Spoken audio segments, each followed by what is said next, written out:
মুসলমান হলেন, সেই লোকটাকে 13 বছর টেবিলের চেয়ে একটু বড় জায়গাতে শোয়ায়। এই টেবিলের চেয়ে একটু বড়, একটা ল্যাপ নাই, তোষক নাই, বালিশ নাই, কিছু নাই। কি অপরাধ তার? অপরাধ হলো যা ভবিষ্যৎবাণী করেছে সব সত্য। ঠিক না ঠিক? এই বগুড়ার মাহফিলে বলেছেন, আমাকে যদি কেউ খুন করে 1 বছর না যেতেই আল্লাহ তার 14 গোষ্ঠীকে বাংলাদেশ থেকে বিতাড়িত করবে। 14 আগস্ট তিনাকে 20 পানি খুন করা হলো। কত আগস্ট? 5ই আগস্ট এদেরকে তুলে নিলেন কে? আল্লাহ। তো আছে কেউ? কেউ আছে? কোথায় সে বাগানে তারা? আপনাদের গাইবান্ধার সাগাতারা এমপি সাহেব কোথায়? কোথায়? আগে মারা গেছে, পরেরটা বলে দৌড়াইছে। আমরা কেউ দৌড়াই না, নিজেরই দৌড়াইছি। কারণ পাপ মানুষকে ছেড়ে দেয় না, পাপ মানুষের পিছনে কি করে? দৌড়াতে থাকে। আপনি কারণে ফোন করেছেন, রাসূল বলছেন বুখারী বর্ণনা, তোমার মনে শান্তি শেষ। মনে শান্তি, আর তুমি শান্তিতে ঘুমাতে পারবা না। তুমি ঘুমালে দেখবা ওই যাকে ফোন করছো সে এসে বলে আমার ফোন করলে কেন? আমি কি অপরাধ করেছি? কোন কারণে আমার রক্ত প্রবাহিত করেছো? না পারে ঘুমাইতে, না পারে খাইতে, না পারে শুইতে, শুধু দৌড়ে উঠতে থাকে। ঠিক না ঠিক? আর মাঝে মধ্যে ডাইল খায়, কি খায়? ইয়াবা খায়, মদ খায়। এগুলো খেয়ে খেয়ে নিজের অপরাধটা ভুলে থাকতে চায়। সে আল্লাহ রাব্বুল আলামিন বলছেন আলা রাব্বিহিম ইয়াতাওয়াক্কালুন। আমরা বললাম কিভাবে কাজ লাগবে? আল্লাহ বলছেন ইযা তুলিয়াত আলাইহিম আয়াতুহু যাদাতহুম ঈমানান ওয়া আলা রাব্বিহিম ইয়াতাওয়াক্কালুন। আমার আয়াত যদি তেলাওয়াত করো আমি তোমাদের ঈমান বাড়িয়ে দিব, আর আমার উপর তো আমাদের তাওয়াক্কুল হয়ে যাবে। আমরা বললাম তাওয়াক্কুল হলে আমাদের লাভ কি? সূরা আল ইমরানের 157 নম্বর আয়াতে আল্লাহ বলছেন ফাবিমা রাহমাতিন মিনাল্লাহি লিনতা লাহুম ওয়ালাউ কুনতা ফাদদান গলিযাল কলবি মা ফাদ্দু মিন হাওলিক ফাআফু আনহুম ওয়াস্তাগফির লাহুম ওয়াশাবিরহুম ফিল আমর فإذا عزمت فتوكل على الله والله يحب المتوكلين। কার কথা? ও নবী, আপনি যদি কঠিন হৃদয়ের হতেন কেউ আপনার পাশে আসতো না। আমাদের লেবু ভাই সবচেয়ে সহজ হৃদয়ের মানুষ। ঠিক না বাড়ি? সবাই তার কাছে যেতে পারে, এরকম কিছু নেতা আমরা দেখেছি তাদের ধারে কাছে কোনো লোক যেতে পারে না। রাসূলকে আল্লাহ বলেছেন ফাবিমা রাহমাতিন মিনাল্লাহি লিনতা লাহুম ওয়ালা কুনতা ফাদ্দান গালিযাল কলবি ফাদ্দু মিন হাওলিক ফাআফু আনহুম। আপনি তাদেরকে মাফ করে দেন, ওয়াস্তাগফির লাহুম, তাদের জন্য ক্ষমা চান, ওদের সাথে পরামর্শ করেন। কার কথা? জামাতের একটা মজলিসে সূরা আছে না? অন্য কোনো দলের কি আছে? কথা বলেন না কেন? নাই। পীর সাহেব তো নিজেরাই সিদ্ধান্তের জন্য না, নিজেদের সিদ্ধান্ত নিজেরা নেয়। তবে সুরাই সিদ্ধান্ত তাদের আছে, তার কোনো কোনো পীরে এত বাজে কথা জামাত সম্পর্কে পীররা বলে। এখনো গত পরশু দেখলাম এক পীর আগে কথা বলে, অথচ জামাত তো তোমাদের সম্পর্কে কিছু বলে না। জামাতকে আমাদের বুঝার তৌফিক দান করো। আরো চিৎকার করে বলে না আমি। জামাতের ভুল ধরা সবার অক্তিয়ার আছে না নাই? এসে ভুল করেন। এই আমাদের এই প্রিয় মানুষটাকে বলেন যে এটা আপনার স্যার ভুল আছে, শুধরিয়ে নেবেন। আপনাকে আরো খুশি হয়ে আদর করে দিবেন। ঠিক না ঠিক? পরামর্শ বিবির কাছ থেকে নেবেন। আপনারা তো বিবির উপর খবরদারি করেন, যদিও গাইবান্ধার মেয়েরা খুব স্বামী ভক্ত, কিন্তু আপনারা খবরদারি করেন তাদের উপর। রাসূল বলছেন বিবির সাথে পরামর্শ করবা। রেফারেন্সটা হলো বুখারী। রাসূলের উপর নাযিল হলো রোজা ভাঙার নিয়ম।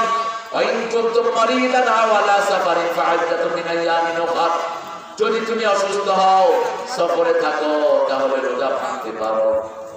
রাসূল বললেন ও আমার সাহাবীরা, সফরে রোজা রাখার দরকার নাই, একজনও ভাঙেন নাই। মা আয়েশাকে গিয়ে বলছেন ও আয়েশা, এরা তো আমার কথা শুনে না। রাসূল সাল্লাল্লাহু আলাইহি ওয়াসাল্লাম বলছেন আমার কথা শুনে না। মা আয়েশা বলছেন বলেন কি? এরা আপনার জন্য জীবন দিতে রাজি, আপনার জন্য বিড়ি ছাড়ে, ঘর ছাড়ে, সংসার ছাড়ে, কিভাবে আপনার কথা শুনে না? বলছে আল্লাহ নির্দেশ দিয়েছেন সফরে রোজা ভাঙা যায়, কিন্তু এরা ভাঙছে না। মা আয়েশা বললেন আপনি মুখে খেজুর নিয়ে বাইরে যান।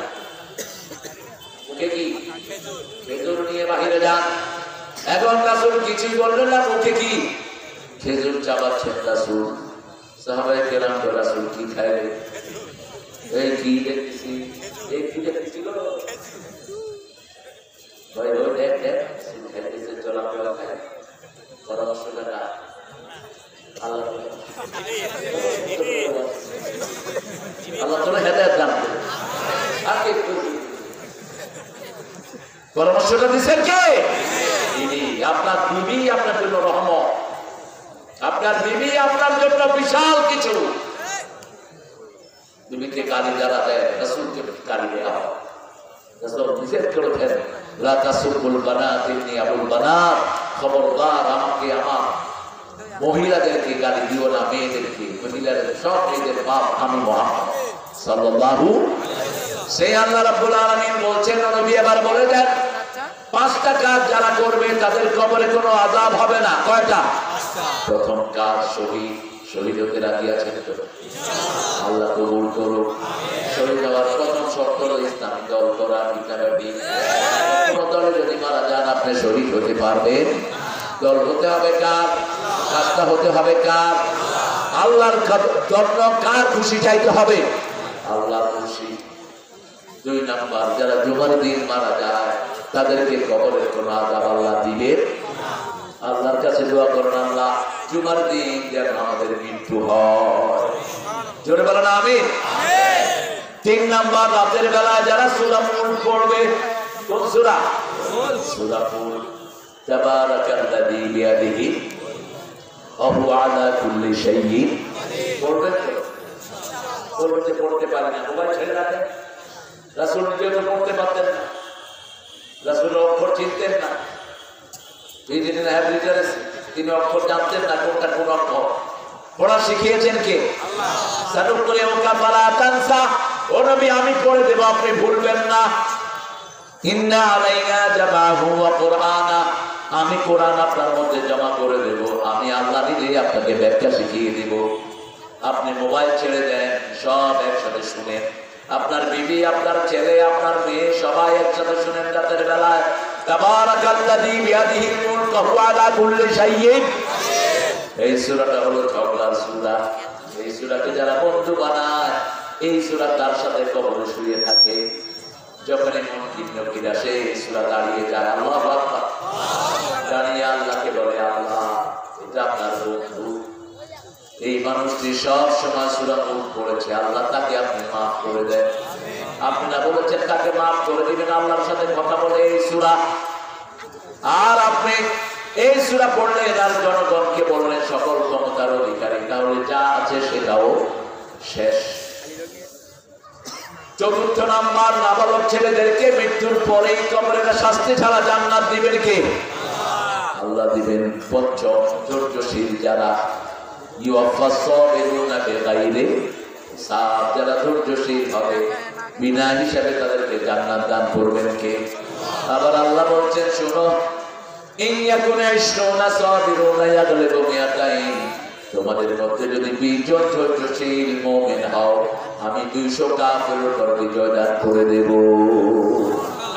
সামনে আমাদের দিনগুলো আসতেছে, ইমাম মেহেদীর দিন, সামনের দিন আসতেছে ঈসা আলাইহিস সালামের দিন, ঠিক না ঠিক? যে কোনো সময় দেখবেন 2টি মহাদেশ তলিয়ে গেছে, যে কোনো সময় ভূমিকম্পে কোটি কোটি মানুষ শেষ। রাসূল বলছেন টোটাল জনশক্তির 3 ভাগ মারা যাবে, 3 ভাগ খুন হবে, 3 ভাগ পৃথিবীতে বেঁচে থাকবে। এখন পৃথিবীর জনসংখ্যা হলো 850 কোটি। একটা ভূমিকম্প হবে, একটা মালহামার যুদ্ধ হবে, রক্তক্ষয়ী যুদ্ধ, ওই যুদ্ধে প্রায় 300 কোটি দুনিয়া থেকে বিদায় হয়ে যায়, প্রায় 250 কোটি।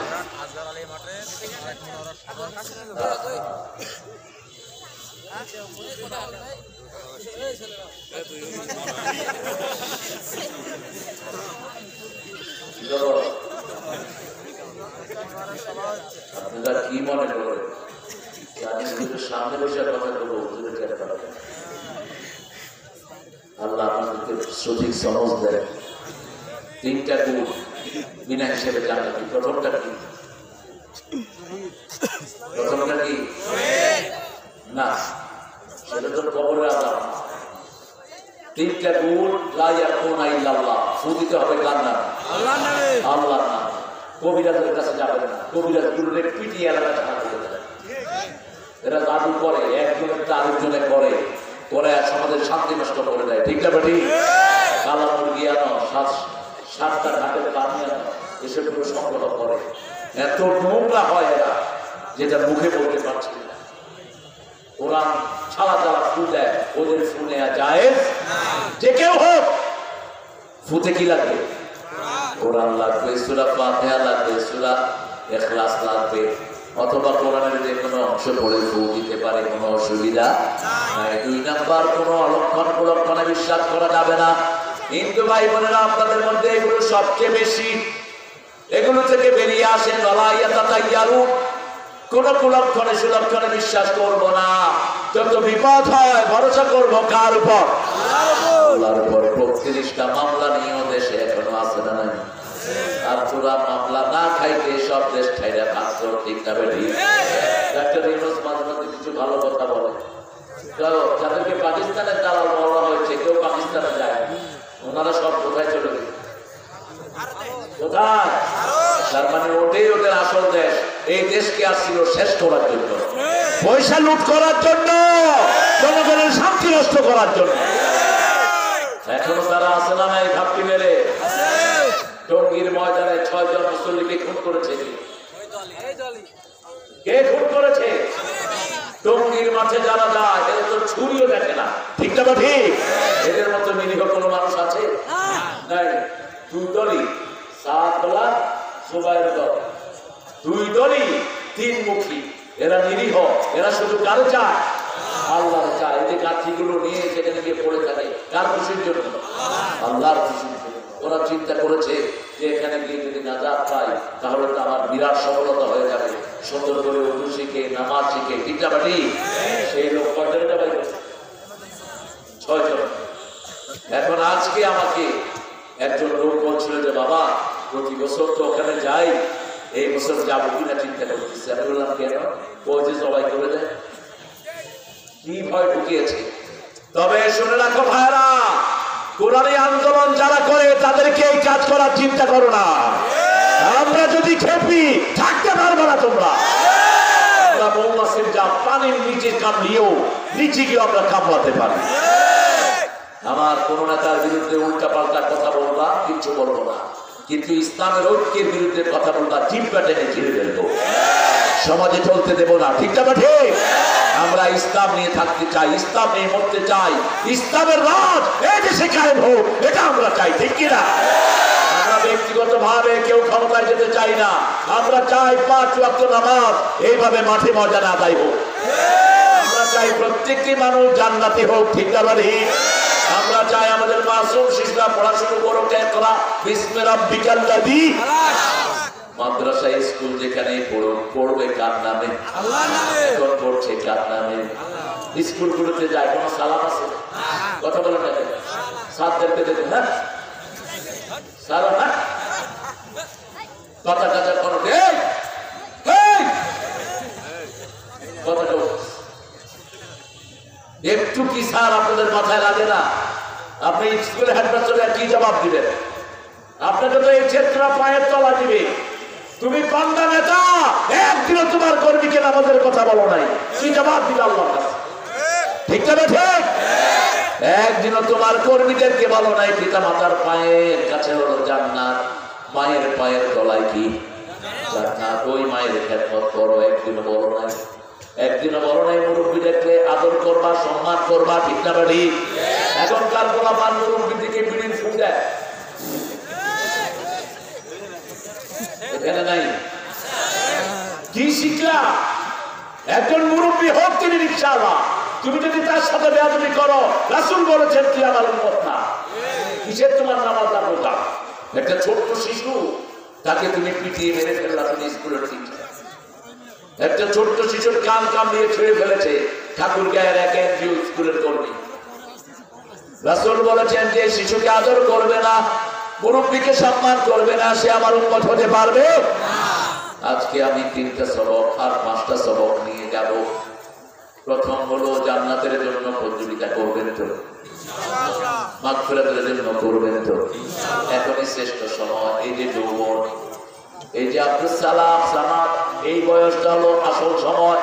শাবুন নাশাফি ইবাদাতিল্লাহি আযজা ওয়া জাল, যে যুবক তার যৌবন আল্লাহর ইবাদতে খরচ করবে, আল্লাহ বলছেন কিয়ামতের মাঠে আমি তাকে আমার ছায়ায় রেখে দেব। কার ছায়ায়? আল্লাহর ছায়ায় রেখে দেব। আল্লাহর হাবিব আর বলছেন, এখন আপনি 12 রাকাত সুন্নাত পড়েন, 16 রাকাত কেউ কেউ পড়েন, তাহাজ্জুদ পড়েন, কিন্তু হঠাৎ করে অসুস্থতা দেখা দিলে করতে পারছেন না। রাসূল কি আল্লাহ বলছেন, ও নবী তোমার উম্মতকে বলে দাও, ওই যে অভ্যাস করেছে ওই অনুযায়ী আমি তার আমলনামায় সওয়াব দিয়ে দেব।